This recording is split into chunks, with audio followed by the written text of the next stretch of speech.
Di video kali ini, kita akan membahas dan mengambil pelajaran tentang kisah seorang pemuda yang tega mensetubuhi mayat pada zaman Rasulullah.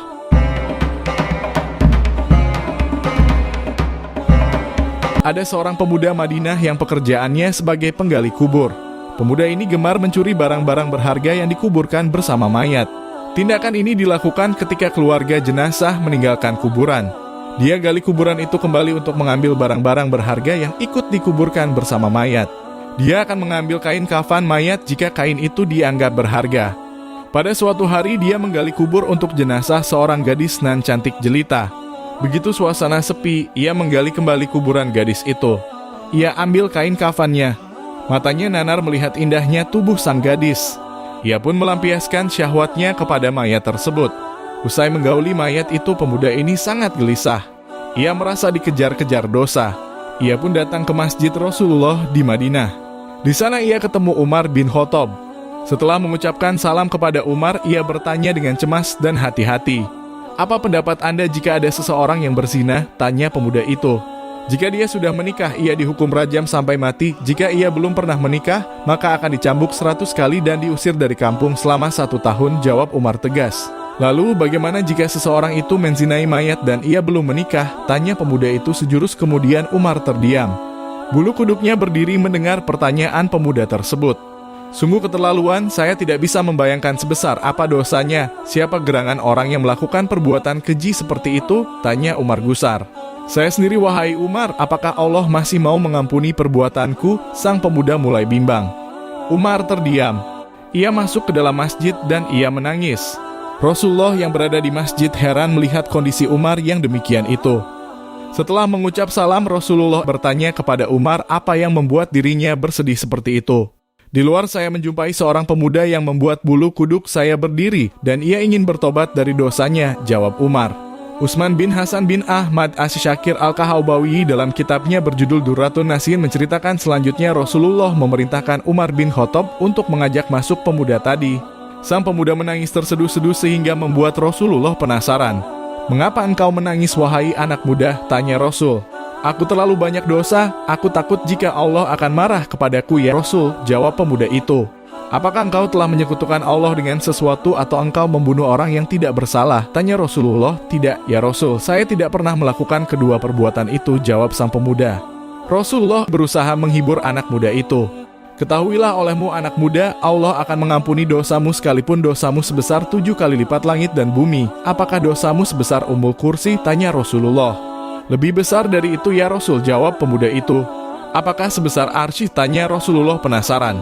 "Saya kira lebih besar dari itu ya Rasul," jawab sang pemuda di tengah isak tangisnya. "Sebenarnya dosa apa yang kau lakukan? Coba kau katakan kepadaku," pinta Rasul. "Sungguh saya malu untuk mengatakannya," jawab pemuda itu.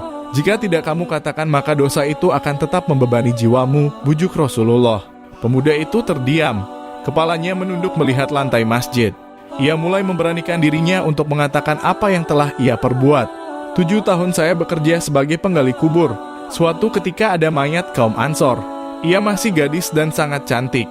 Secara diam-diam saya menggali kuburannya, lalu kubuka kain kafannya. Awalnya saya ingin meninggalkannya tetapi syahwat saya bergelora.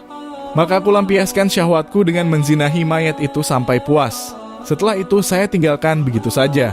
Beberapa langkah saya hendak pergi meninggalkan kuburan itu, tiba-tiba mayat itu bangkit dan berkata, "Sungguh celaka engkau wahai pemuda.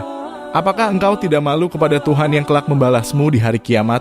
Pada saat semua orang dituntut balas, engkau membiarkan aku dalam keadaan telanjang dan berhadas besar di hadapan Tuhanku." Mendengar pengakuan pemuda ini, Rasulullah sangat marah dan seketika itu berdiri dan berkata, "Wahai pemuda fasik, tempatmu memang pantas di neraka. Keluarlah dari tempat ini." Sang pemuda keluar dengan hati yang hancur dan jiwa tak bersemangat. Tak ada harapan baginya untuk mendapatkan pengampunan dari dosanya. Sebenarnya ia ingin bertobat dengan sebenar-benarnya kepada Allah. Dia terus melangkah tanpa tahu arah dan tujuannya. Nabi ingin mendengar petunjuk langsung dari Allah tentang peristiwa yang baru saja beliau dengarkan.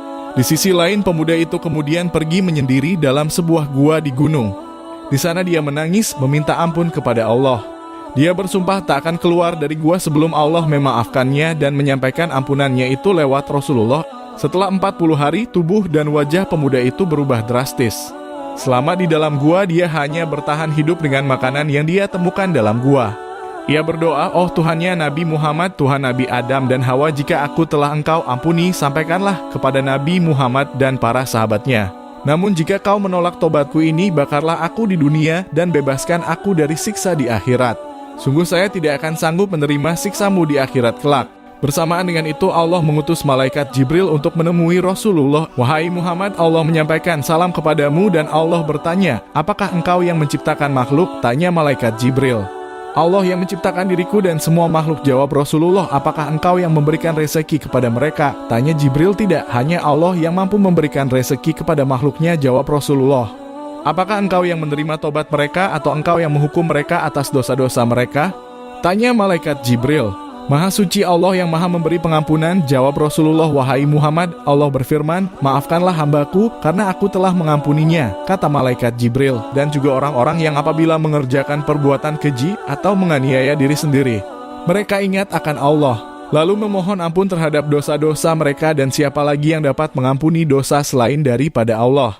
Dan mereka tidak meneruskan perbuatan kejinya itu, sedang mereka mengetahui." QS Ali Imran 3, 135 selanjutnya, Rasulullah memanggil pemuda tersebut dan memberitahukan bahwa Allah telah mengampuni dosanya dan menerima tobatnya. Tak lama kemudian pemuda ini meninggal dunia.